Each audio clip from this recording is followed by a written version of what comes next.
What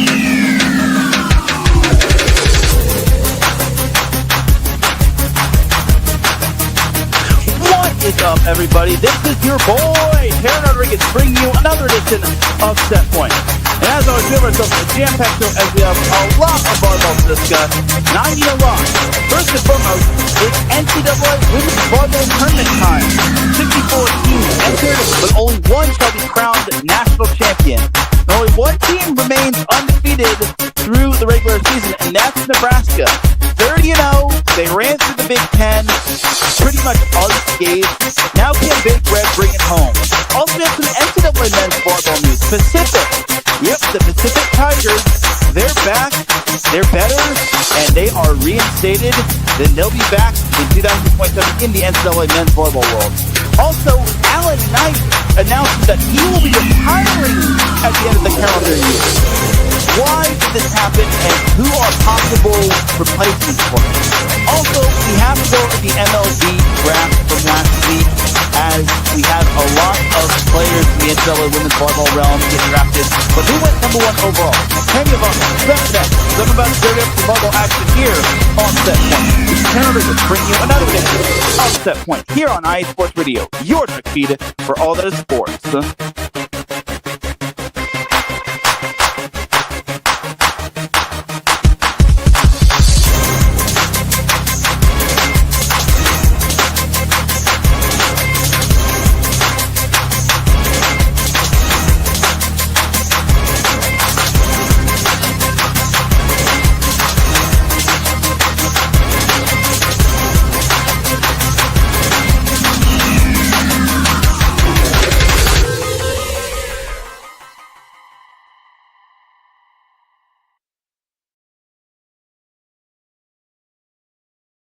And welcome one, welcome all to another edition of Set Point. Thank you all for joining me on this beautiful Monday afternoon, Monday evening, Monday, wherever you are listening from.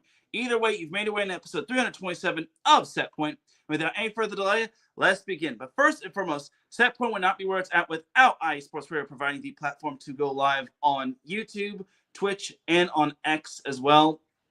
Please do follow iSports Radio on several different social media platforms such as X and TikTok. Also, in addition, we have once again brought back our Instagram.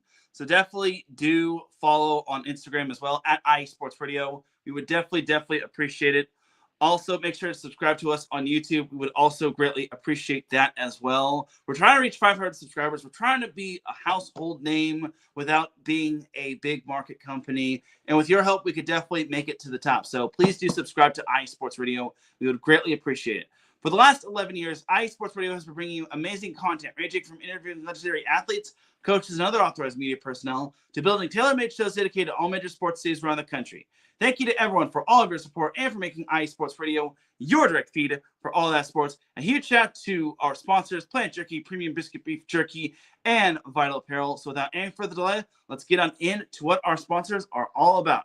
I will see you all in a bit.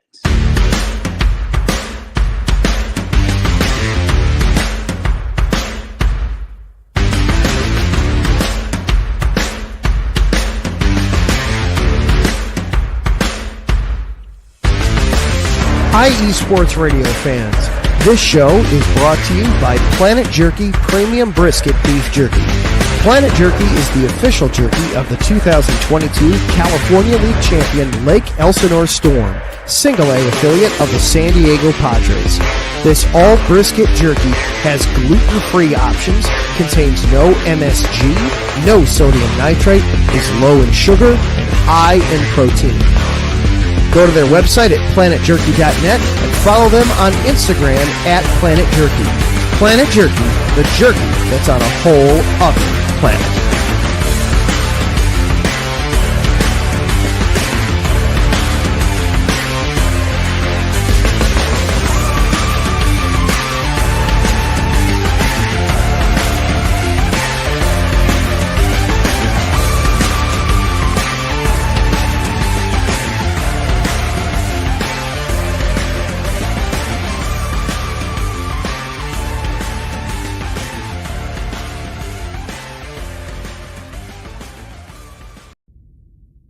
Rise and shine. It's 4 a.m. The stars are still out. The sun is beneath the horizon, but it's time to punch in and go to work. The comfort of your warm-ups turns into the grinding out of your reps as the clinking and the clanking of the plates create a symphony of euphoria. There's no other feeling like it. Earn it, burn it, and take what's yours. IE Sports Radio has proudly partnered with Vital Apparel, a brand that not only fits great, but also promotes and donates to mental health research. Use our code IESR to get 15% off their comfortable and inspiring gym wear and help them on their amazing journey to support mental health. Go hard, take part in your iron therapy, and be strong. Because when your mental health is as strong as you are, there's no telling how far you'll go.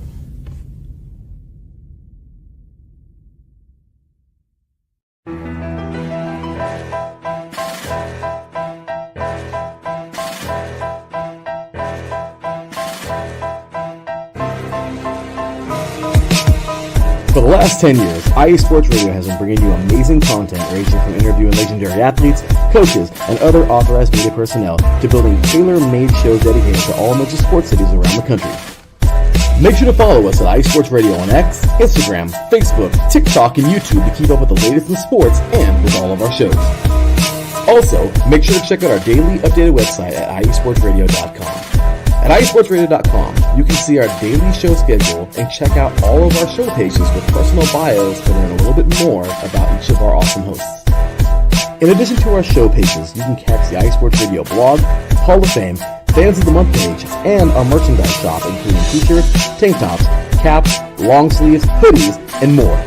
For now over a decade here at IE Sports Radio, we've continued to be by the fans, for the fans, and we thank you all for your support and for making IE Sports Radio your direct feed for all that is sports.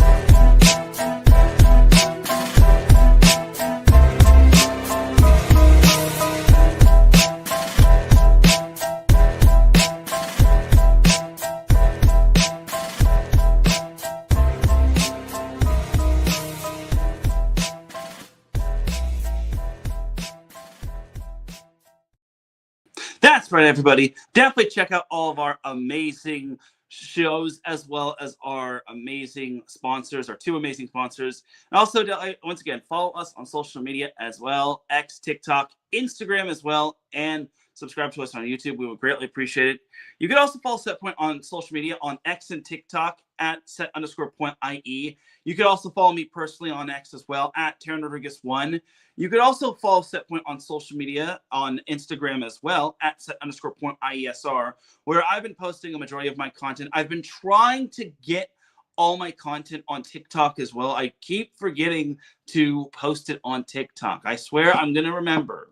Anyway, with that being said, let's get on into the volleyball action. So we got some volleyball to recap. We're going to quickly go through most of the week 14 just because I don't want to get too hung up on it, just because we got a lot of volleyball to discuss, not just from NCAA women's volleyball, but the NCAA tournament.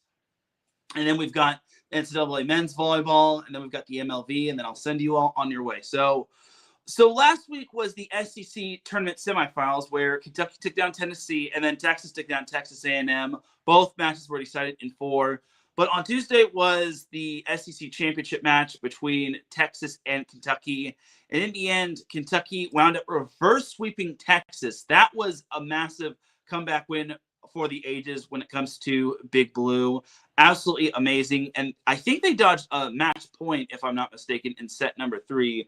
And like most sets 2, 3, and 4 were pretty tight for the most part. Set 1, Texas dominated, and then set 5 was pretty much all Kentucky in the second half, as the Wildcats were led by Eva Hudson, who had 25 kills. Lizzie Carr and Brooklyn DeLay both had 13 kills. Asia Thigpen added 10 kills. As a team, Kentucky hit 227, which is pretty nice if you ask me. They had 11 blocks, 69 digs, 5 service aces. This team was on a heater. And the crazy part is that Texas hit 301, but they only had 1 service ace. They had 78 digs, which was pretty nice. They also had 8.5 blocks, as they were led by Tori Stafford, who had 28 kills. Abby Vanderwall and Kari Spears both had 15 kills. It just felt like that Texas wasn't the same after set 3. Though they did make a little bit of a late surge. They got to within won at 21-20, but Kentucky was able to close off the set on a little bit of a late run to take that fourth set. And like I said, fifth set was pretty much all Kentucky, especially in the second half. So overall, it was a great win for Kentucky. They beat Texas twice in one season.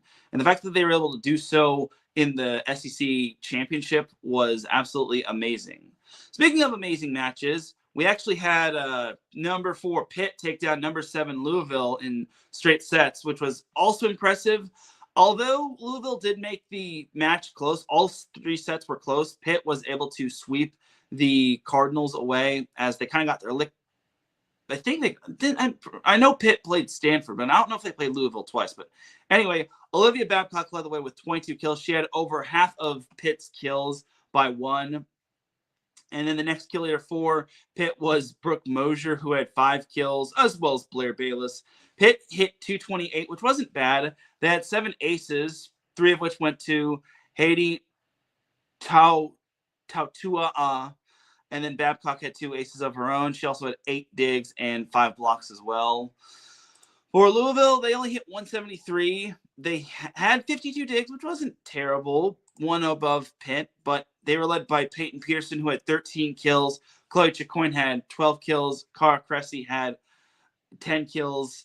So this loss pretty much axed the chances of Louisville getting into winning the ACC championship. It didn't axe their hopes of making the NCAA tournament because they were locked for sure. But this one pretty much took them out of the equation, especially since Stanford took down Georgia Tech in 4. This kind of was a little bit of a trap game for the Cardinal, but they were able to work their way back, especially after that losing set 2. They responded really well by winning set 3 convincingly. And then set 4, they were able to kind of grind that one out, take that fourth set 25-22, as the Cardinal were led by Aaliyah Rubin and Jordan Harvey, both having 13 kills. They also got 12 kills from Julia Blashoff, who is a budding star. Lizzie Andrew had 9 kills. Erica Sayer, 8 kills. As a team, Stanford hit 314, and they also had 8 blocks as a team, and they had 5 aces. Even though they missed 11 serves, it's still pretty solid night for them. Georgia Tech only hit 206, as the Yellow Jackets were led by Anna Fedorowicz, who had 16 kills. Noemi Despain added 10 kills. It wasn't enough, though. I mean, let's be honest. Georgia Tech wasn't Georgia Tech's like they have been in years past. And I forgot to mention that Arizona State clinched the Big 12 championship. They took down Cincinnati in 4. SMU took down Florida State in 4. Number 10, Wisconsin took down Northwestern in an ugly 4 sets. Now, Northwestern taking a set off of Wisconsin actually marked the first time the Wildcats did that since, I think, 10 years ago. It's been a minute since Northwestern has taken a set off of Wisconsin. So for them to do that was pretty darn impressive. And then speaking of Big Ten, we had the upset of the night. We had number 19, Minnesota, taking down number 11, Purdue in 4, which was a massive win, especially since Minnesota's been through the ringer and then some. Julia Hansen led the way with 19 kills. You had Kelly Kinney adding 14 kills. Minnesota hit 252. They weren't too terrible. I mean, their stats don't really show it. I mean, they got outdug. They got outblocked as well. They missed half the serves that Purdue missed. And then they did get out-aced a little bit, only by 2. Meanwhile, Purdue actually hit 276. So while Purdue had the better numbers, Minnesota just wound up out-scrapping a very good Purdue team who has shattered all expectations. And again, you got to remember that this Minnesota team has lost 4 of its starters to season-ending injury. So the fact that Minnesota was able to pull off a win was pretty impressive. So great job to the Golden Gophers. And then nothing really too out of the ordinary. I mean, there was number 23 Baylor beating TCU in 5. You had number 25 BYU beating Utah in 5, which put Utah in a precarious situation where they had to win their last match. Otherwise, they would not have made the NCAA tournament. My boy Marcus looks great. He pops to the chat room. He says, salute to you too, Marcus. I appreciate you. Hopefully you'll be around for when I tell you the good news, good sir, but I digress. Anyway, yeah, pretty much nothing really too out of the ordinary. So there you have it right there. I'll get into the Big West Conference tournament a little later. Anyway, so that was that for Wednesday. Happy belated Thanksgiving, everybody. I don't know if I mentioned that last show, but hope everybody had a great Thanksgiving. Then we jumped to Friday. We had number 1 Nebraska sweeping number 25 Penn State in straight sets, which was not surprising at all. And then you also had number 10 Wisconsin sweeping Minnesota, which, look, I know everyone wanted to see Minnesota pulling off another upset, but honestly, this is Wisconsin we're talking about. If they didn't have Charlie Furbringer, I think Wisconsin would have had a little bit tough sledding, but I think Minnesota kind of got a little too high on the highs of that win over Purdue. And then I got to make note of this little win right here. USC took down Michigan in 4. USC also beat Michigan State in straight sets, which pretty much locked up a top 16 seed for USC. And spoiler alert, they did get a top 16 seed. I hate to have to spoil that already since we're not quite into the NCAA tournament portion, but USC winning out. I gotta say, USC really impressed me this past week. I was generally impressed with the women of Troy just because they had 4 really tough matches. They took down a very good Oregon team whom they not beaten on the road in 6 years in 4 sets, which was pretty good. Not this past Saturday, but the previous Saturday, they swept an Illinois team who was fighting for its NCAA tournament lives. Spoiler alert: Illinois wound up losing out. They pretty much finished under 500, and that was pretty much their season. That was pretty much that. And then they also swept Michigan State, which the first set in that match was pretty close. USC needed a late run to take that first set, and then they pretty much went from there. And then against Michigan really made USC sweat. The first two sets, USC needed to grind that one out, and they needed a late run for both of those sets. And then set 3, it looked like USC had a chance, but Michigan with a late little comeback. Well, I wouldn't say late little comeback, but some late Michigan magic. They were able to take that third set, but then set 4 was all USC, as USC just dominated in that 4th set. The women of Troy were led by London Weejay, who had 20 kills. She had 11 digs. She hit 372. Adania Famuina added 15 kills. Abigail Mullen added 11 kills. So it was pretty much a pin-heavy day for USC. They didn't really get too much out of their middles. So it's funny because USC is kind of a finicky team. It's like USC one match will have their middles dominate like they did against Oregon. And then the next match they'll have their pins dominate like they did against Michigan. USC did hit 313, which was pretty good. They had 7 aces, 3 of which went to Mullen, which was pretty solid. Taylor Deckert led the dig department for USC with 15.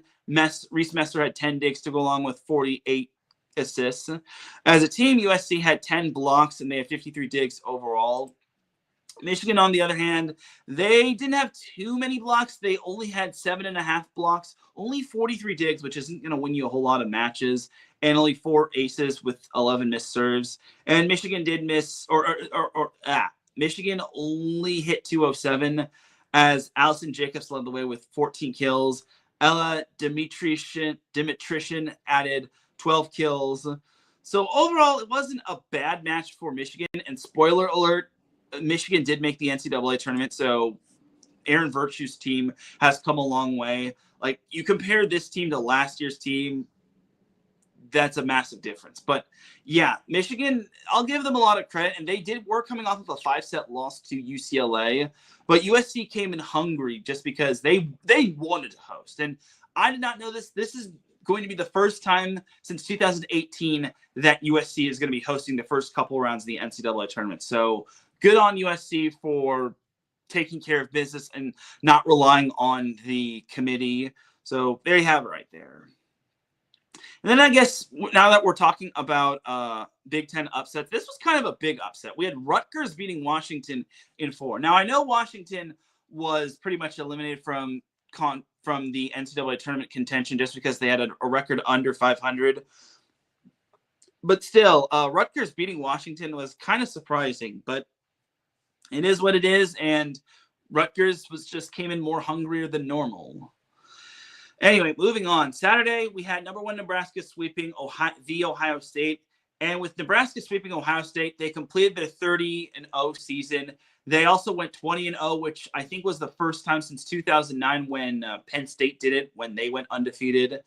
This Nebraska team is a freaking wagon. They only dropped one set all Big Ten, which was pretty insane. That was to UCLA, which they actually can have a legit excuse where obviously it's a West Coast swing, and also UCLA didn't have Terraflex, which it's so hard to maneuver without when you're not on Terraflex. But I digress. So yeah, Nebraska being 30-0, like I mentioned, they're the only undefeated team in NCAA women's volleyball, and now they are only a few matches away from creating the perfect season, which only a few teams have done, which 2 of which were Penn State, and then 1 of which they actually did. The first ever undefeated team was Long Beach State, which is my alma mater, which I'll get into in a little bit.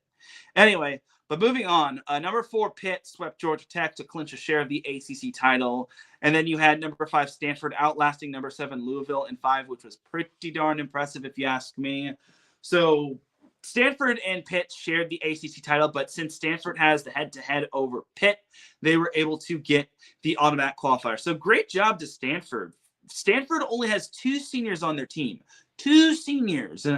And then they were able to do that. That was a pretty darn good win. And keep in mind, they were actually coming off of a little bit of an emotional 4-set win over Georgia Tech. Georgia Tech kind of threw everything and then some at them. And it was also senior night. They honored Aaliyah Rubin and I forget the other senior. I'm sorry. But Stanford, being a young team, they really grew up very fast. So great job to Stanford. SMU outlasted NC State in 5, which was pretty crazy if you ask me. And then we had number 11 Purdue taking down number 17 Indiana in 4, which was pretty darn impressive. Now the Boilermakers, that's a nice little bounce back win, and especially in a rivalry match like that, as Purdue was led by Kenna Woolard, who had 15 kills. Akasha Anderson had 11 kills, and then they got Taylor Anderson down for 7 kills and 10 digs. As a team, Purdue only hit 197, but they held Indiana to only 106. So I felt like one of those weird matches where Purdue didn't really hit all that much, but their offense did enough to pull out the victory. As Purdue also had 51 digs, they also had a whopping 15 blocks as a team, and they had a blistering 9 service aces, which was very nice. Only missed 4 serves, by the way. Indiana had 8 service aces, but missed 10 serves as well. They had 46 digs, and then they also had 9 blocks as a team, as the Hoosiers were led by Avery Tatum, who had 14 kills.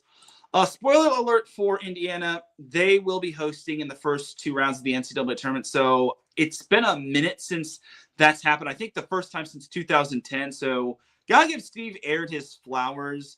I mean, obviously, it's been a roller coaster of a season, and obviously, Steve Aird won at Penn State, and I think they swept at Penn State for the first time this season, and he was obviously emotional about it because his teammate passed away back when he played at Penn State, but I digress.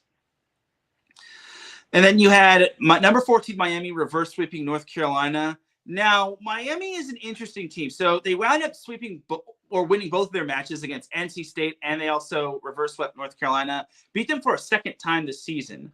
But despite this, and spoiler alert, Miami is not hosting the first couple rounds of the NCAA tournament. And if you're a Miami fan, you got to be sick to your stomach, because I'm not going to say this was the reason why my Miami isn't hosting. I'm pretty sure the loss to Cal also kind of doomed them. But Miami was led by Flo Marie Heredia-Cullen, who had 36 kills. She was Superwoman yet again. She did have 21 hitting errors, but she had to be Supergirl. She had to basically will Miami to victory. Jasmine Vergara and Dahlia Wilson both had 11 kills. As a team, Miami hit 151, which obviously kind of entails the 21 hitting errors from Flo Marie Heredia-Cullen. North Carolina, they hit 145, so they hit no better than Miami, as the Tar Heels were led by Saffie Hampton, who had 13 kills. Laney Smith added 12 kills.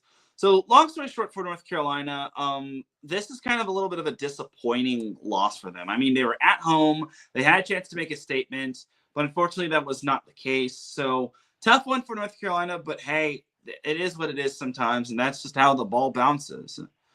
Then you had TCU taking down Houston in 4. You had number 25 BYU taking down Colorado in 4.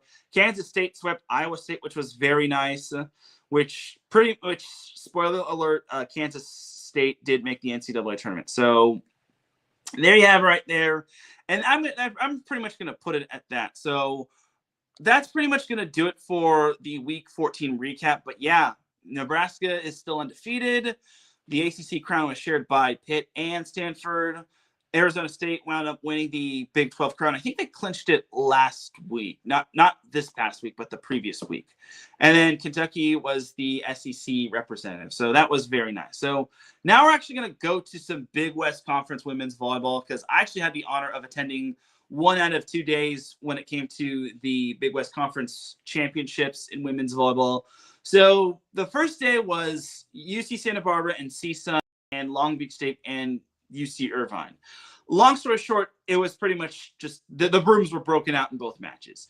UC Santa Barbara really handled CSUN all that well. They really handled them very well. I thought CSUN was going to give them a little bit more of a run for their money, but unfortunately, I think inexperience kind of caught up to them, and I think UC Santa Barbara showed their depth. They showed why they beat the likes of San Diego and Kansas State, which were 2 very good wins. And then Long Beach State, they pretty much mowed down UC Irvine for the most part. Set 3 was a little close, though. I think UC Irvine had their best chance to take a set off of Long Beach, but unfortunately, it was just not meant to be. So an interesting fun fact about that, the first round of the Big West Conference Championship. So back when the tournament's been around for 3 years.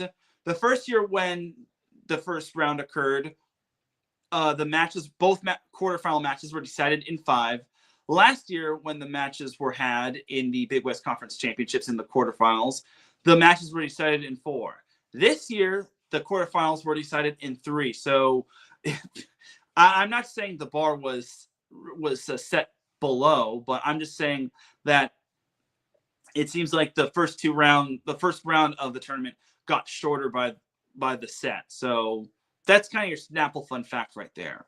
And then the semifinals, it was UC Davis versus UC Santa Barbara, and then Cal Poly versus Long Beach State. So UC Davis, UC Santa Barbara. Davis wound up winning in 4.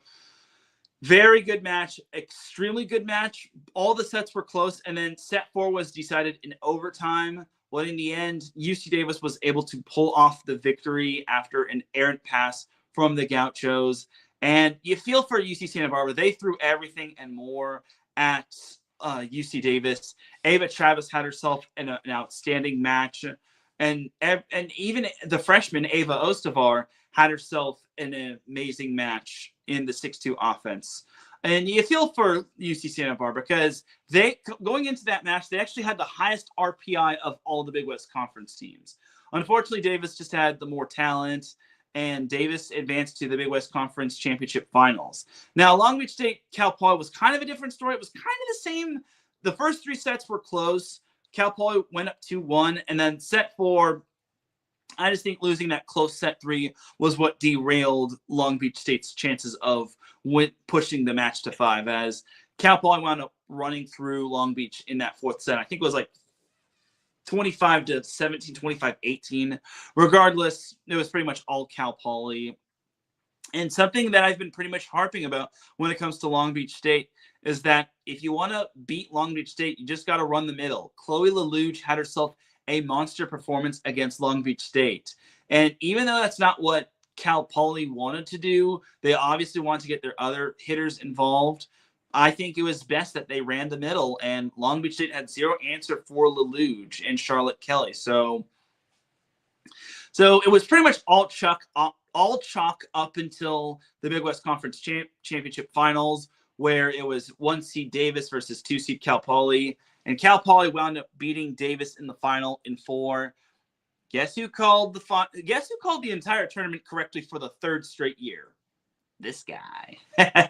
I know I'm kind of letting my ego get the best of me, but I've called this Big West Conference Championship perfectly for the last 3 years, which has been the entirety of when the tournament has been. So, which has been the longevity of how long the tournament has been. So if you ever want someone to talk Big West women's volleyball, I'm your guy. And if you ever need someone to predict Big West Conference Championship in women's volleyball correctly, I'm your guy. Anyway, so yeah, my takeaway unfortunately, I didn't get a chance to attend the championship match between Cal Poly and Davis, but my takeaway for that is it's no surprise that Cal Poly just had a lot of talent on their team. Like Cal Poly, I think, puts a lot of service pressure on a lot of teams. Cal Poly is just a strong team. Chloe Lelouch was named tournament MVP. And then you also had a lot of unsung heroes like Kendall Bashir, Annabelle Falcon, Emma Frederick, Emmy Bolus. She was outstanding as well. So overall, Cal Poly they were just on one when it came to the Big West Conference Championships. And when their serve was on, they were on. And Chloe Lelouch was absolutely amazing. Now, unfortunately for UC Davis, this is spoiler alert. UC Davis did wind up missing the NCAA tournament. They still have yet to make the NCAA tournament in Division I in women's volleyball, but it doesn't take away from an outstanding season from the Aggies. They did have one standout win, which was against not UC Davis, Utah State. Unfortunately, that's kind of where the buck stopped. They didn't really have too many big time wins outside of that. They also didn't have any bad losses. I mean, maybe the loss to Long Beach State kind of derailed them, but still, you got to give it up to UC Davis. They had a fantastic season, but unfortunately, it was just not meant to be. And I feel bad for them because if you saw the press conference between Dan Connors and his team, they were pretty emotional. I've never seen Dan Connors so emotional after a tough loss, and I feel for the guy just because I think Davis could have beaten Cal Poly, but Cal Poly was just on their A game. I wound up watching the replay of that match. Cal Poly was just lethal all over the place, except for set 3. Set 3 was pretty much all Davis. I had a feeling Davis wasn't going to go quietly into the night, so there you have it. So a new champion was crowned in the Big West Conference Championships, and that team was Cal Poly. And Cal Poly deserved it. It's the first time they've made the big dance since 2019 when they last wound up winning an NCAA tournament match. So can Cal Poly repeat its success from 2019? That's going to depend. But I think they do have a good legit chance. I think they are a legit team. I think they're a team that's not to be underestimated. They're not just a team that can win at home. They can win any place. So underestimate Cal Poly at your own peril. All right, but that is going to do it for the whole NCAA Women's Volleyball Week 14 recap, as well as the Big West Conference Championship recap. So in terms of the ABC, okay, this is something I will say. I'm not too big on the ABCA rankings at the end of the season. I mean, I'm just not a big ABCA type of guy when the end of the season hits, just because it's the end of the season. And honestly, it's not all that great. It's not all that interesting just because the rankings the tournament bracket has come out and we pretty much are on to the NCAA tournament. We don't care about the ABCA rankings unless it's the final one. So obviously, Nebraska is still your number one. Nobody dropped out. The team that had the biggest jump was BYU, and for good reason.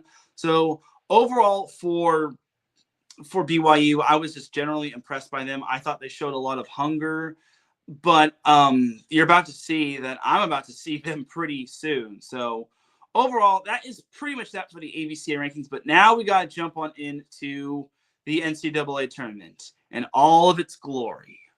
Oh, it's absolutely amazing. And 64 teams have entered, or 64 teams are entering, but only one shall be crowned tournament champion. So I didn't have time to make the full-on brackets, but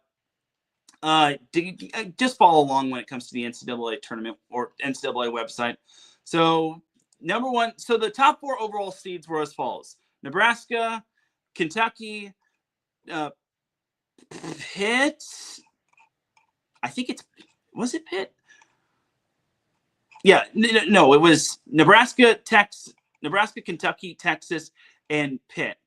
Bottom line is that they were the 4 overall number 1 seeds of their region. So, yeah, so going to the Nebraska region, it's Nebraska versus LIU, which Long Island University, which obviously Nebraska. Look, nothing against Long Island University, but it would take a massive miracle for LIU to win. And you got to remember, Nebraska is playing on a high level. So honestly, Nebraska they're probably going to roll through their first round matchup against LIU.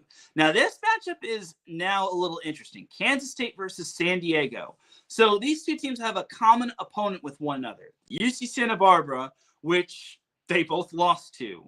So Kansas State is back into the NCAA tournament, which I think is pretty awesome sauce. Shout out to former Set Point guest Steve Astor, and also shout out to my buddy Andrew Mabry. Both are assistant coaches on the Kansas State staff. So I will say this about Kansas State: they are a darn good team, and they deserve to make the NCAA tournament. That said, San Diego is red hot. I think they've won 16 matches in a row. So underestimate the Toreros at your own peril. Then you also have Miami of Florida taking on Tulsa.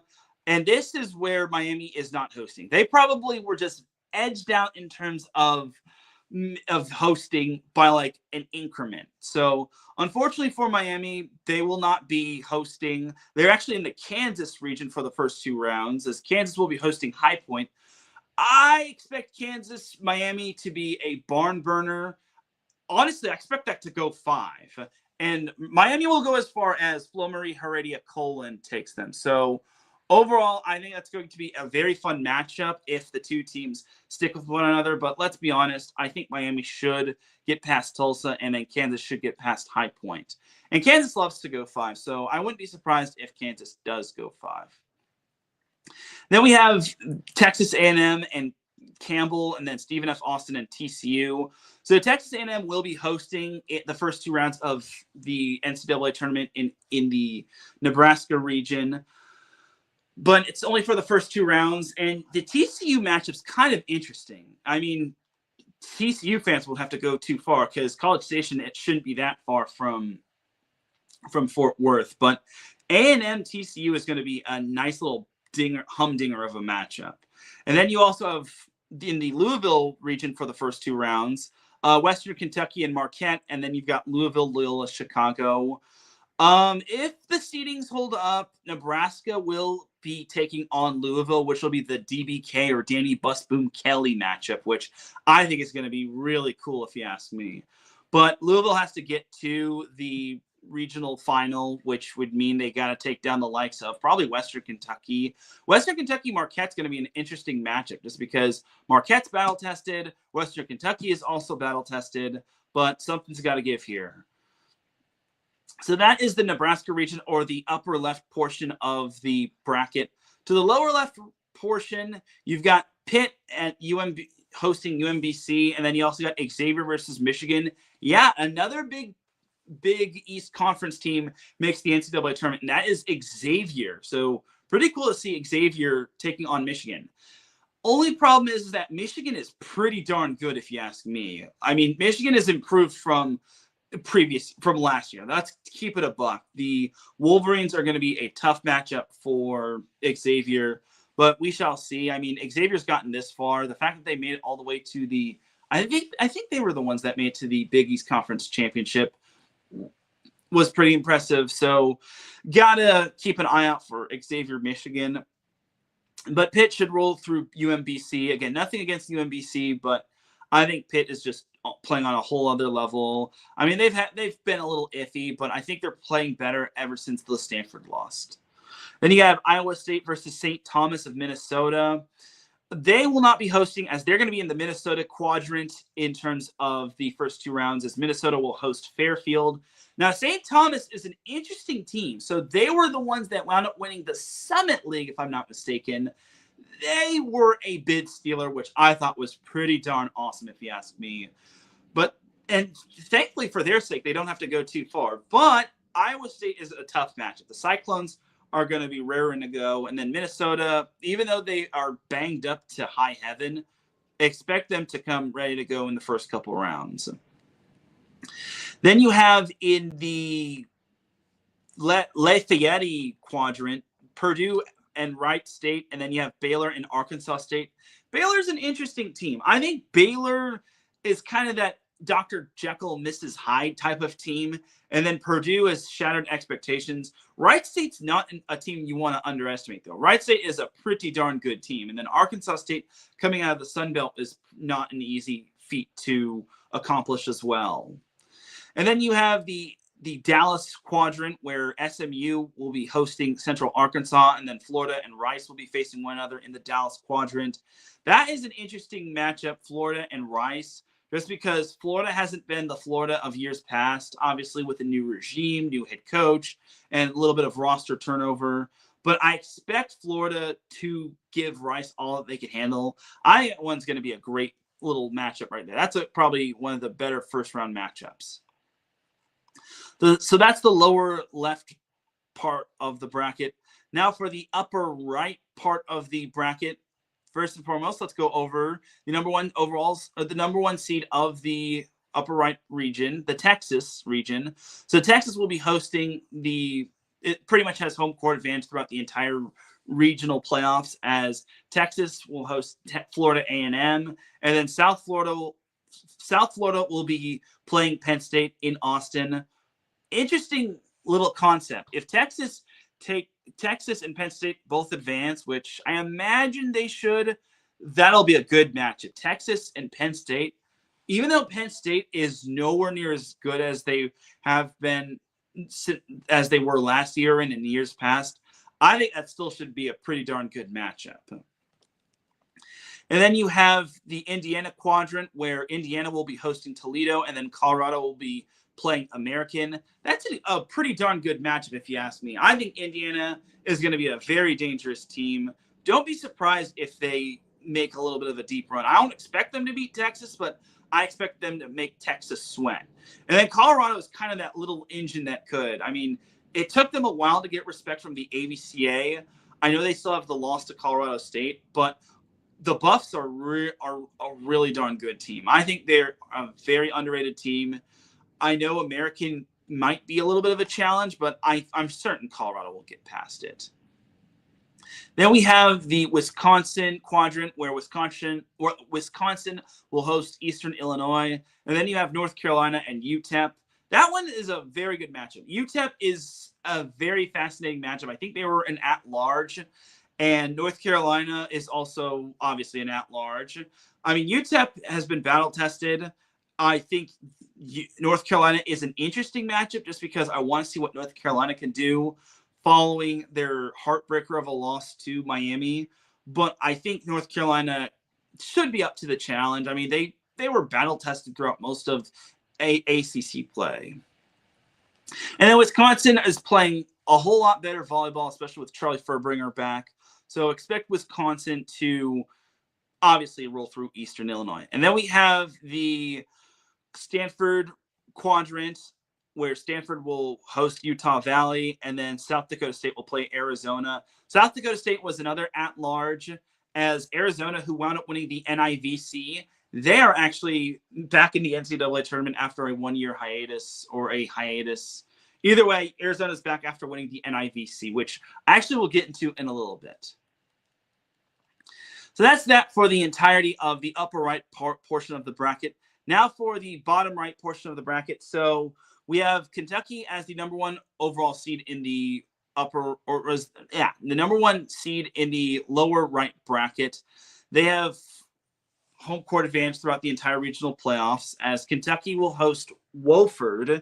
And then you have UCLA playing Georgia Tech, which I think is another interesting matchup. Now, I'm glad to see UCLA is back in the NCAA tournament. It's great to see them back. I mean, I'm sure UCLA fans have been missing UCLA in the NCAA women's volleyball tournament. But Georgia Tech is an interesting matchup. Now, I'm certain UCLA should win. I can't imagine them losing to Georgia Tech, because Tech is nowhere near as good as they have been in years past. I want to say that UCLA should be the lock of the day. They should be I expect them to win that little matchup. And then we have the Southern California region, or the Los Angeles region, as this is as a special announcement. I plan on attending the regional playoffs, or the first 2 rounds of the Los Angeles regional of the NCAA tournament, as USC will be hosting Princeton. And then before that, we have Cal Poly playing BYU. That's going to be a very fun matchup. Cal Poly BYU. Now, BYU is starting to play a little bit better volleyball, but Cal Poly is still Cal Poly. I mean, I think the loss to UC Irvine was more so UC Irvine needed to win that matchup just because they want to send their seniors off with a win, and they want to make the Big West Conference championships. I think that was more so UC Irvine needed to play with a sense of urgency, whereas Cal Poly, I think, played their most ugliest match of them all. So Cal Poly BYU, I think, could be the first round matchup of the best first round matchup, debatably so. And then USC Princeton, I imagine USC is going to win. I mean, I feel bad for those that have to deal with the 7:30. I feel bad for Princeton fans because that's a 10:30 p.m. Eastern start time. So, gosh, that's brutal. Then you have the Creighton regional, the Nebraska regional. Well, not the Nebraska regional, but the Creighton regional, where Creighton will host Northern Colorado. And then you've got Northern Iowa taking on Utah. Utah was a team that surged late. I know they had to win their last match to be eligible for the NCAA tournament, but they were able to do so, and they were able to clutch up when it mattered most. And I'm thankful that Utah was able to make the NCAA tournament, just because Utah is a good team. It's just a matter of they got to put everything together. So watch out for the Utes. And then closing off, we have the Tempe quadrant, where Arizona State will be hosting Coppin State. The Arizona State will be hosting the first couple of rounds, and then Tennessee and Utah State will also be in Tempe as well. I always say this for a lot of 7-seed matches, but I think this one's going to be a good one as well. I want to see what Utah State can do. They almost had a little bit of a collapse against boys. Okay, not collapse, but a little bit of a boo-boo against Boise State in the Mountain West Conference tournament. But Utah State will be an interesting matchup. But I think Tennessee should be ready for them. I want to say Tennessee should be a lock to beat Utah State as well. I mean, if we get the Tennessee that looked good against the likes of a lot of SEC teams and that played SEC teams tough, I think Tennessee can win that one easy. But if we get the Tennessee that played ugly, then I think Utah State has a chance. But honestly, I trust Tennessee more than Utah State. And then Arizona State should roll through Coppin State as well. So that is that right there when it comes to the NCAA Women's Volleyball Tournament. Again, follow along. If you weren't following along, follow along when it comes to on the NCAA Women's Volleyball website, or the NCAA website altogether. So I will say this. Thank you to Cheese Trader, who is a good follower of mine, good volleyball follower overall. He's a Wisconsin fan, but he did give me unfortunately, I couldn't see the NCAA Women's Volleyball Selection Show, which really sucks. But he was able to give me the last 4 in, and then the first 4 out. So the last 4 in were North Carolina, Michigan, South Florida, and then Arizona/Georgia Tech. So technically it's the last 5 in. So whatever happened with the last 4 ins when it comes to NCAA tournaments. But yeah, I guess the last 5 in were North Carolina, Michigan, South Florida, Arizona, and Georgia Tech.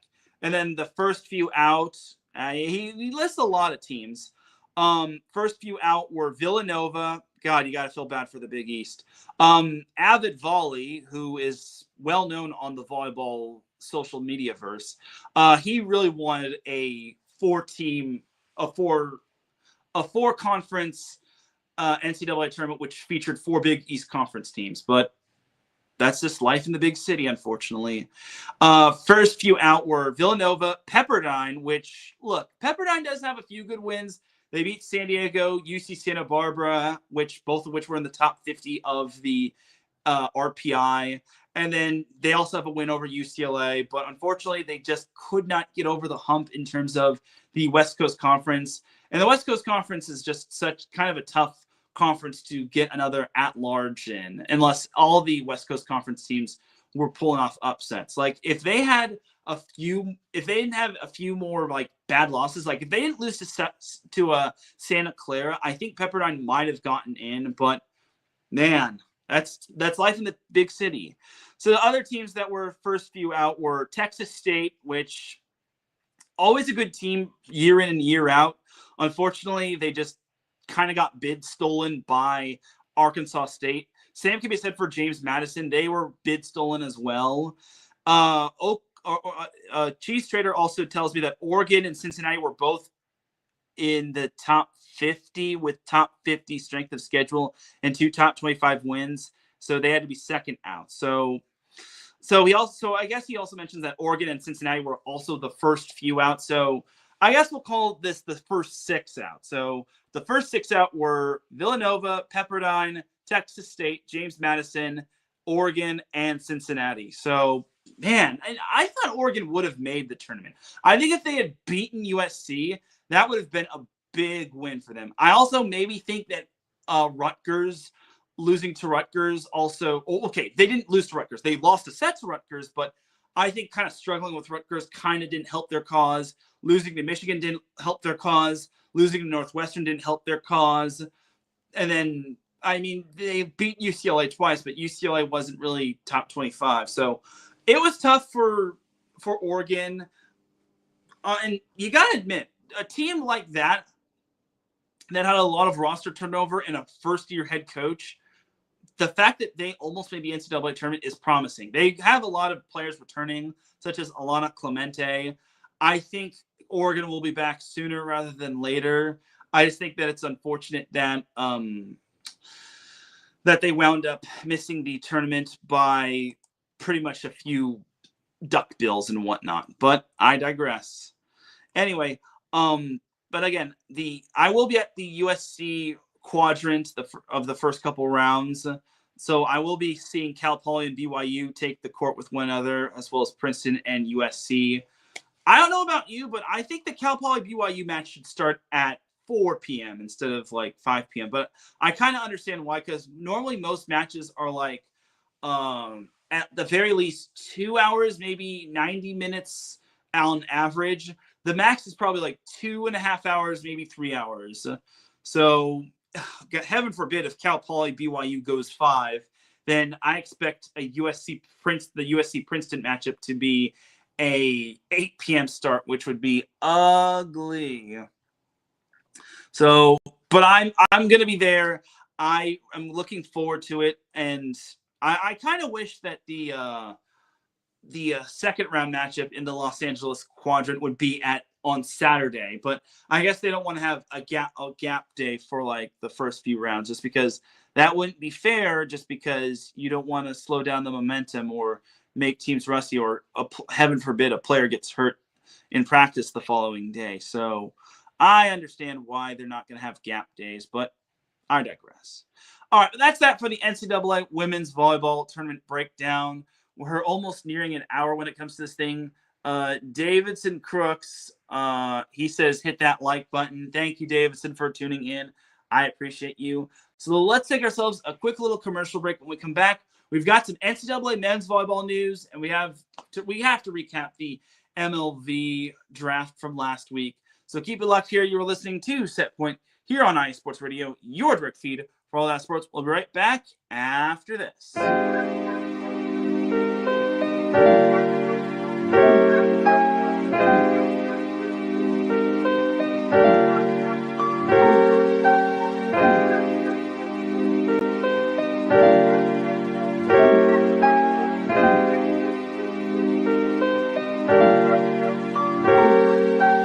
Hello, ladies and gentlemen. My name is Davidson. It's your boy, Dentarius Lava. And we're the hosts of Fast Break here on IE Sports Radio, where we discuss everything in the world of basketball from prep to the pros. You guys should definitely check us out, man. Sunday, 8 p.m. Eastern, 5 p.m. Pacific. We got all the basketball information you guys need, so we look forward to you guys listening in. And please do, because we are the best basketball show on this side of the Mississippi. And please do check us out on Twitter at FastBreakISR. D-Lock, Where's our time again? 8 p.m. Eastern, 5 p.m. Pacific. That gives you guys plenty of time on a Sunday. Tune in.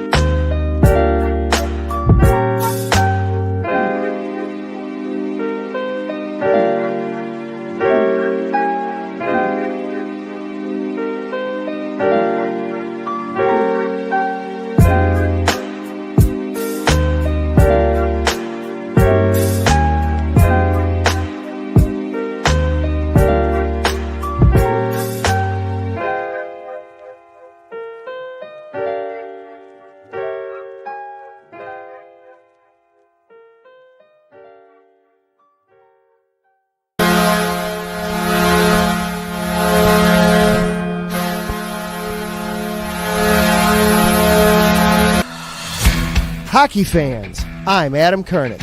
And I'm Zach Puplis. Together, we are the newest version of Hockey Talk on IE Sports Radio, The Neutral Zone. Zone.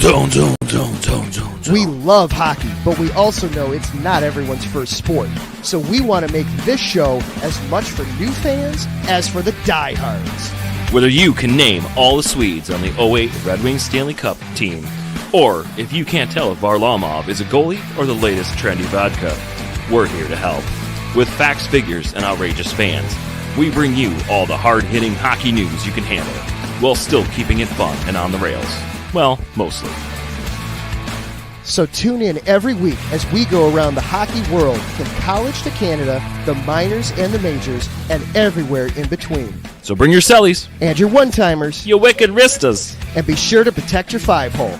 Catch the Neutral Zone every week on IE Sports Radio, your direct feed for all that is sports. We promise not to pick on the Arizona Coyotes every episode.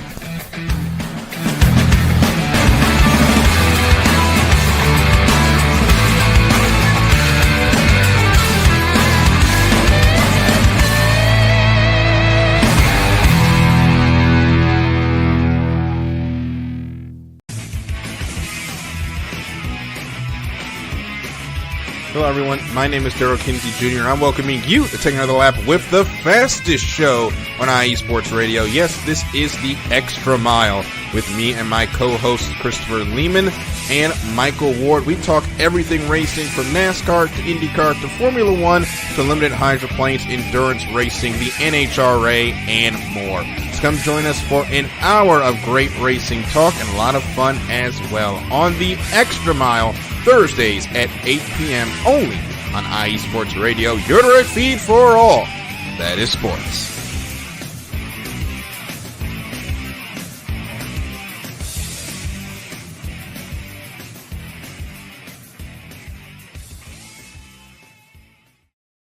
Back with segment number 2 of Set Point here on IE Sports Radio, your direct feed for all that sports. Definitely check out all of our amazing shows. Also check out our sponsors. We would greatly appreciate it.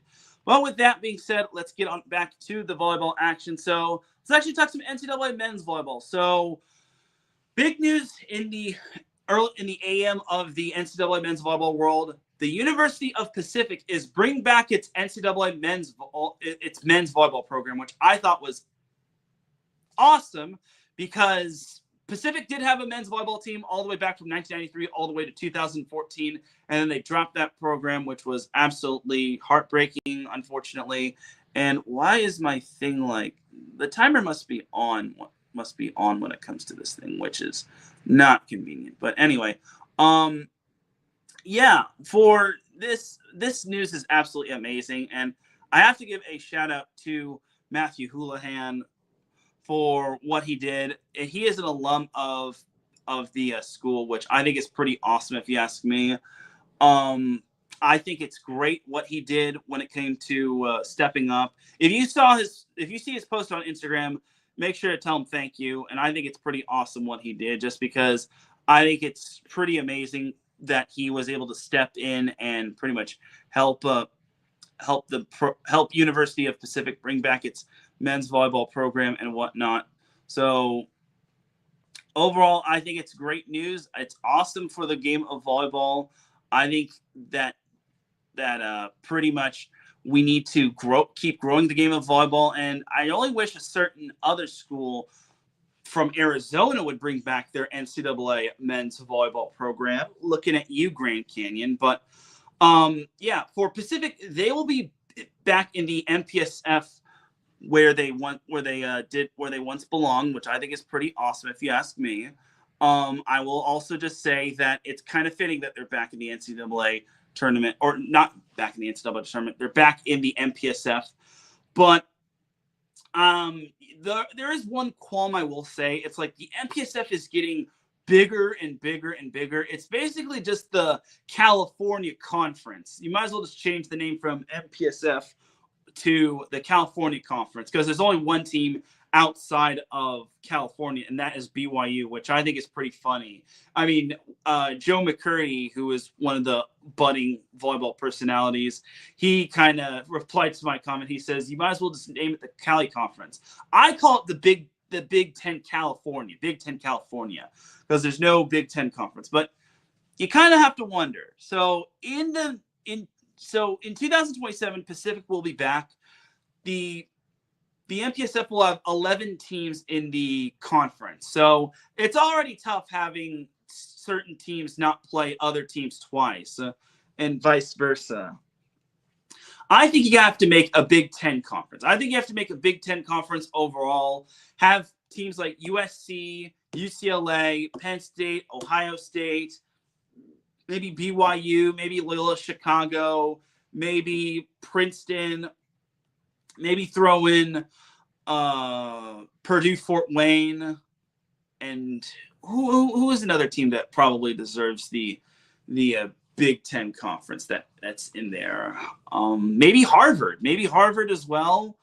That sounds like a brutal gauntlet for some of the other teams, especially since UCLA and USC get all of the big time transfers, or not big time transfers, but big time recruits, as well as BYU. But I think it would be unique to have a Big Ten conference, just so we're not just trying to have a Big Ten showcase and whatnot. So overall, but then again, you would have the MPSF like just being dominated by like Pepperdine and Stanford, which wouldn't be too terrible.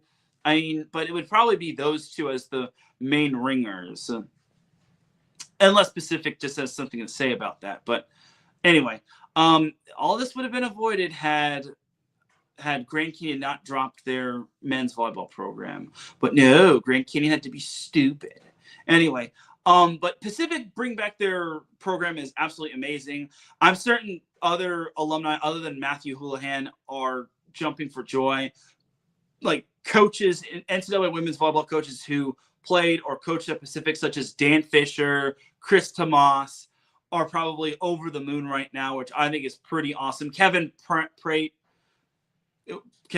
is also over the moon right now. Anyone that played men's volleyball at Pacific is probably over the moon right now and happy as a clam. So great job to the University of Pacific. And also shout to USA Volleyball and First Point Volleyball for helping pretty much plant the seeds, and for First Point Volleyball writing the check as well. I think it's a check for $250,000, which I think is pretty cool as well. So overall for Pacific, I think it's absolutely amazing that the program is thriving, is back to being the program. And I think this is great for NCAA men's volleyball as a whole, just because now we have a program with a men's and women's volleyball program, and Pacific will draw a lot of attention for the talented Northern California players from schools like Archbishop Mitty and so on and so forth. And who knows, maybe it'll draw attention from other regions of the world as well. So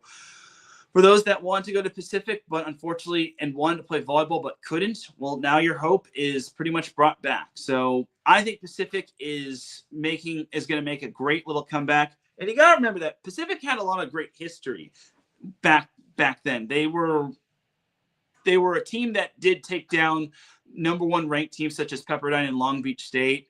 And I think that this is a big move to bring them back. So I can't wait to see what they'll do in 2027. I, for one, am happy that Pacific is being brought back. I wouldn't call them a new program. I would just call them a returning program. So I would say welcome Pacific, but I feel it's best to say welcome back.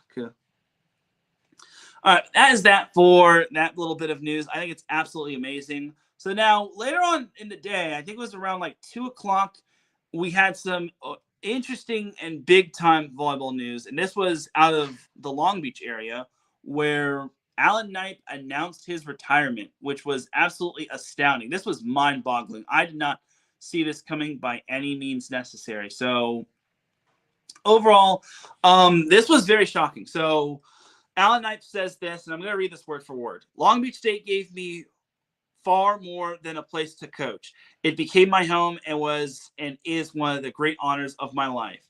As a proud alumnus, leading the men's volleyball program was never just a job. It was a lifelong mission to mentor young men who are willing to commit to something bigger than themselves.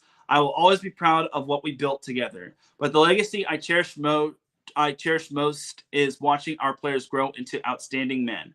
LB Nation, the best fans of the country, thank you. There is nothing in college volleyball like coaching in front of you, whether it be in the pyramid or the gold mine. Your loyalty, passion, and love for the sport set the standard nationally. The energy of the pyramid in front of the nation's best fans is something I will always cherish and never forget. You lifted these young men, you lifted our program, and you lifted me. I will always consider myself the luckiest coach in the country, period. I was once told you will know when you know. I guess I know Long Beach State men's volleyball will always live in my heart. I look forward to watching the program continue to grow and thrive for generations to come. I thank God for blessing me with the opportunity to lead this program, and I always will. Alan Knipe. That was the press release from pretty much what he said. And this was actually first reported by the 562. So the 562.org is obviously a legit website. They cover all things Long Beach sports. And big shout out to Mike Gardabascio for breaking the news. So part of the article that says this is one of the reasons why Alan Knipe stepped down was because of this is probably going to be an unfortunate thing. It's that Knipe acknowledged that the recent changes in the NCAA, which have made it harder for mid-major universities and also on Olympic sports, were part of the reason why it made it feel like it was his time to pretty much hang up the clipboard. And I'm paraphrasing, by the way. And it's not just him that pretty much did this. I feel this is kind of the same reason why Mary Wise of Florida stepped down. The same reason why John Cook of Nebraska stepped down. So the NCAA has really got to get it together when it comes to this whole thing. And it's also because of like NIL and so on and so forth and increased costs across the board. So it's tough. I mean, I totally understand his stance. And he's been coaching for 25 years. He coached the men's program for 25 years. And you also got to remember that he also had a little bit of a early stint early on. And then he stepped down and handed the reins to Andy Reid to coach the USA men's volleyball program and then came back. So I think for Alan Knipe, he left a legacy. There's nothing more that needs to be said. Alan Knipe left a legacy when it came to the NCAA men's volleyball world and in terms of Long Beach State. And the fact that his last game was him winning the national championship with the likes of Moni Nikolov and Skylar Varga and so on and so forth is absolutely astounding. I think it's really amazing that Alan Knipe went out a champion. And look, nothing lasts forever, and I'm just as sad as everyone seeing Alan Knipe step down. And this comes pretty much a month before the season begins. But it is what it is sometimes, and you just have to accept it. I was dreading that this day was eventually going to come, but I'm happy that Alan Knipe goes out a champion. I'm happy for Alan Knipe, and now he gets to focus on his own little program. I think it's like Champions Unlimited or something like that, but I think it's pretty awesome that what he's going to do and how he's going to pretty much raise the youth of volleyball. Yeah, it's called Champions Unlimited, and he's done an excellent job when it comes to that, and we can expect greatness when it comes to this whole thing. So, but my personal thoughts on Alan Knipe he's just an all-around amazing fella. He would always say, "Hey, how you doing, Teran?" And he was always lively, and he enjoyed my company, and I enjoyed him coaching. He was an absolute, not just an amazing coach, but an amazing friend. And I'm saying this like like something bad happened to him, but Alan Knipe is still with us. Alan is just an overall amazing person. Look, I can't say enough great things about him. Like, some of the things that he makes are great points when it comes to the world of NCAA men's volleyball.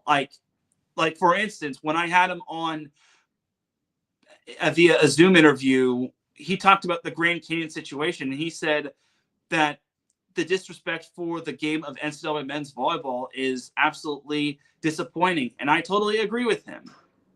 And honestly, he made a lot of great points about that, and we need to stop cutting programs, and we need to start having accountability and whatnot. And we need to start growing the game, and we need to start platforming the game more, showing the game and growing the game.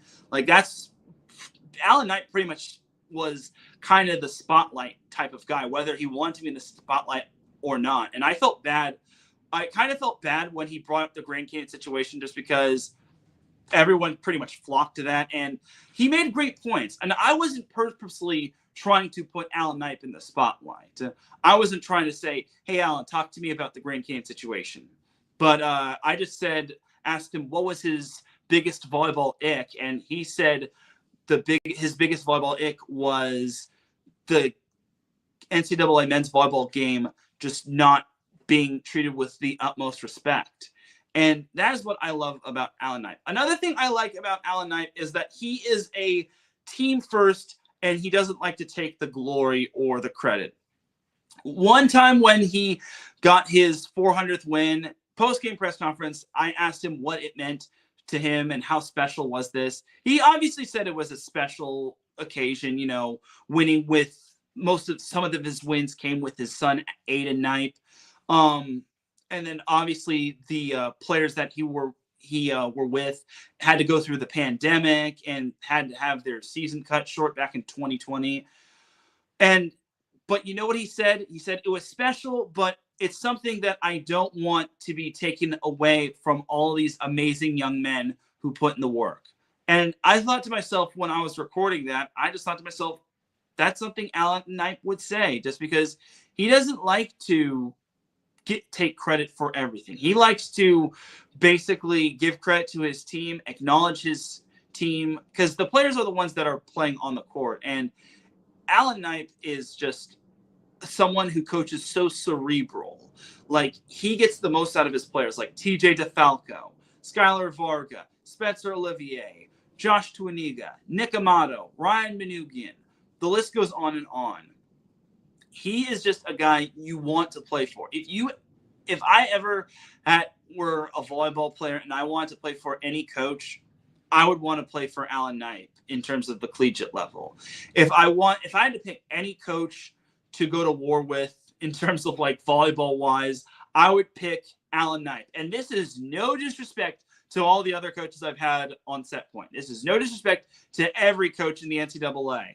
I would pick Alan Knipe just because he brings that serious yet smart mentality to the game of NCAA men's volleyball. I just think he's an overall amazing coach. He advocates for the game really well. And overall, I think he's just a great down-to-earth guy. And what he told me one time, it was after an interview. I think it was like after the interview when I interviewed him last season before the National Collegiate Men's Volleyball Tournament. He told me, "I like what you do, Teran. You go about your business." I'm not sure. I want to say he either said that after the interview or he said that during an interview. He told me, "I like what you do, Teran. I like how you go about your business. You're not a big brand name. You don't try to pester people. You don't try to pester people too much, or you don't try to pry information out of anyone." So overall, that really meant a lot what he said, and I really do appreciate all the kind things he would say about me. It really just means a lot, just because I try to do my best when it comes to growing the game of not just NCAA men's volleyball, but volleyball altogether, just because I don't have the resources that everyone else has. I'm not the flashy type of guy. I'm not the type of guy who has like a fancy background setup, or who has access to mobility or access to all sorts of financial resources or any sponsorships or whatnot. But I do the best I can. And the fact that Alan acknowledges that, the fact that Alan is understandable when it comes to that, really means a lot. And it really means the world to me. So I really, really think that it means so much. And thank you, Marcus. He says, the hardest working man at IE Sports Radio. Well, I appreciate that, Marcus. And that's kind of the reason why I'm trying to go to these events. That's the reason why I'm going to the NCAA women's volleyball first couple rounds at USC. That's the reason why I went to the NCAA tournament, men's volleyball tournament, back in 2024. So overall, my whole thing for Alan Knipe is this. I appreciate everything that you did for the NCAA men's volleyball world. I appreciate all the times that I had to interview you, whether it was post-game matches, whether it was via Zoom. It really just meant a lot. I really do appreciate all of the time that he dedicated when it came to me, when it came to all the other reporters, when it came to anything else in the NCAA men's volleyball world, and for all the times that you've been thrust into the spotlight, whether you've intended to be in the spotlight or not. I thank you, because you are the voice of reason. You are the voice of NCAA men's volleyball. No offense to anyone else, but Alan just loves to make amazing points, and he is spot on when it comes to these points. And he is one of kind of the big boys when it comes to NCAA men's volleyball, and he is someone that is not wrong when it comes to any of his takes and whatnot. So overall, I think it's sad that Alan Knipe is going to be stepping down, but I'm looking forward to what he can do with Champions Unlimited. I'm looking forward to what he can do outside of the NCAA men's volleyball realm, and I wish him the best in retirement. I think he's going to have a great retirement, and I'll still get to see him more often than not when it comes to the Long Beach State men's volleyball matches. It's just that, unfortunately, I won't be able to see him coaching. But hey, he'll still be around, and I can't wait to see what happens with the Champions Unlimited, and I can't wait to see what Alan Knipe does in the next chapter of his career. So I have to give him a proper set point salute when it comes to his retirement. And thank you, Alan Knipe, that you will always be a treasured guest on IE Sports Radio, your direct feed for all that sports. Anyway, that is that for that little bit of news right there. It's tough.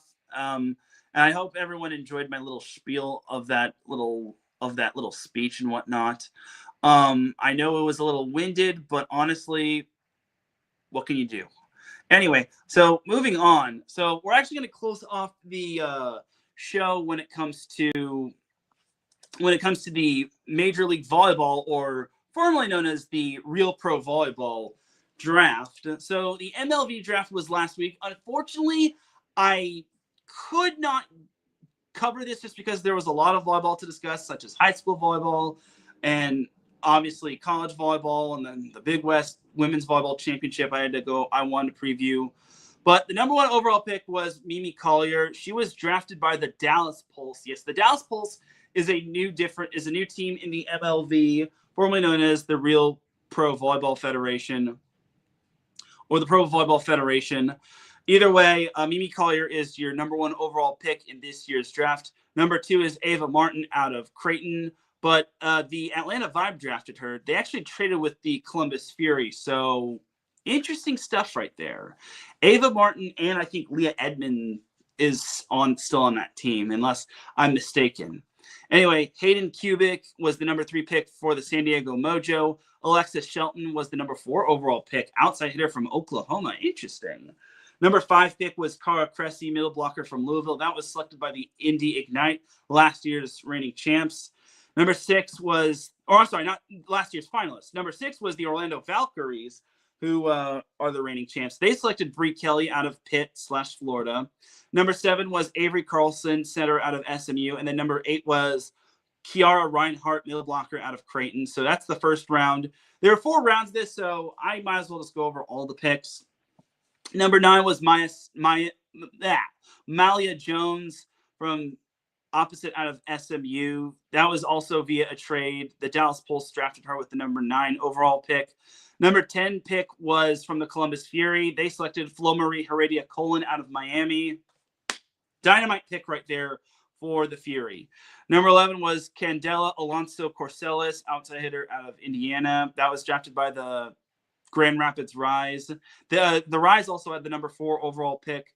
The number 12 overall pick went to the San Diego Mojo. They drafted libero Gillian Grimes out of Penn State.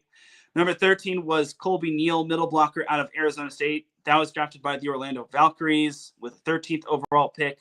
14th overall pick was Emma Halter out of Texas. She goes to the Indy Ignite. The number 15 overall pick was Brooke Mosier, setter out of Pitt, drafted by the Omaha Supernovas. And then the number 16 overall pick was Shaylee Myers, outside hitter out of Kansas State. For round 3, the number 17 overall pick went to the San Diego Mojo. They drafted Allison Jacobs out of Michigan. The number 18th pick went to Jordan Wilson, outside hitter from Arizona. She goes to the Grand Rapids Rise.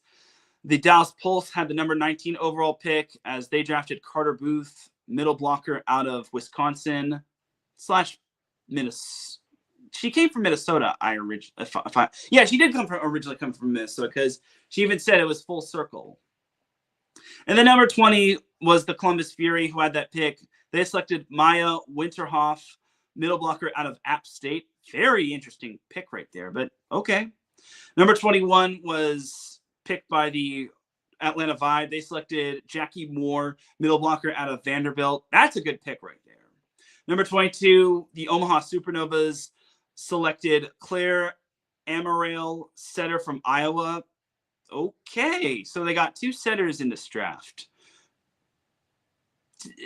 If I recall correctly, isn't Sydney Hilly back with the Supernovas? I'm not entirely certain. I'm a little rusty when it comes to the MLV / PVF / whatever you want to call it. Anyway, number 23 pick was to the Atlanta Vibe. They selected Eva Hudson, outside hitter of Kentucky. Pick of the draft right there. Steal of the draft right there. They have Leah Edmonds and Eva Hudson. That is going to be a dynamite offense right there. Dynamite. And Shaylee Myers as well. This team is going to be on a heater. There's no way this team should be stinking. They should be contending for a championship this year. No ifs, ands, or buts about it. Anyway, the number 24 pick was for the Orlando Valkyries. They selected outside hitter from Florida State, Ian Hankey. And then for the 4th round, Hattie Bray, middle blocker from Marquette, was selected by the Grand Rapids Rise with the 25th pick. 26th pick went to the San Diego Mojo. They selected Aaliyah Rubin, outside hitter from Stanford. 27th pick was Avery Tatum, opposite from Indiana. That was selected by the Columbus Fury. Number 28 was Taylor Landfair, outside hitter from Nebraska. They actually got that pick courtesy of the Dallas Pulse. The Ignite selected that pick with the 28th pick. The number 29th pick was the Omaha Supernovas. They selected Allie Check, opposite from Nebraska / Baylor. So she'll be staying in Nebraska. Number 30 was Atlanta Vibe, who selected middle blocker from Texas A&M, Ithena Kos Akpala. Number 31 was the Orlando Valkyries, who selected outside hitter from UCLA, Sheridan Leverett. And then closing off the draft, the number 32 overall pick from the Indy Ignite was Imani Bush, outside hitter from Oklahoma. So there you have it right there. I'm not going to really go into my overall thoughts, but Atlanta, every team had a good draft. When it comes to the MLV draft, there's no such thing as a bad draft. Unless you drafted a player that is not committed to playing pro volleyball. But Dallas Pulse will be an interesting team, especially since they're a new team. I want to see what the Orlando Valkyries will do to try to repeat as champs. I want to see what the Indy Ignite can do. I want to see what the Omaha Supernovas can do. I think the Supernovas will be an interesting team just because everyone loves those Supernovas, and they're pretty much sell out most of their crowds for the most part. So overall, that's pretty much what I think my true winner of the draft might have been the Atlanta Vibe. They obviously got better. I can't imagine this team going backwards. My only big question for the MLV is, will the number 1 overall seed win the whole thing? Will the number 1 overall seed get out of the quarterfinal round? Because the past 2 seasons have seen the number 1 overall seed of the MLV/PVF playoffs basically not make it out of the semifinal round. And then another question is that will we get an expansion for the playoffs? Because we have 9. Well, we currently have 8 teams. We currently have 8 teams: Atlanta, Columbus, Dallas, Omaha, Indy, Grand Rapids, Orlando, and San Diego. There will be a team from Minnesota in 2027, but same with LOVB or League One Volleyball. But will all 8 teams make the MLV playoffs?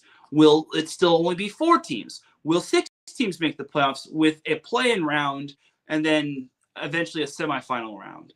Like, those are the million-dollar questions that I'm willing to ask if I were in an MLV Q&A. But I digress.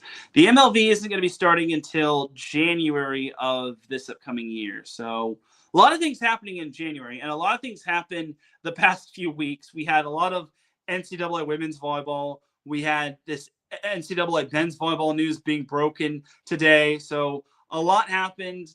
I know it seemed like a lot, but we're closing in on the end of 2025, which that's another thing. How are we in December already? And that's kind of why I titled it, How Are We in December Already? It feels like 2025 just started yesterday. But overall, I think the last month of volleyball is going to be fun, especially on the NCAA women's side.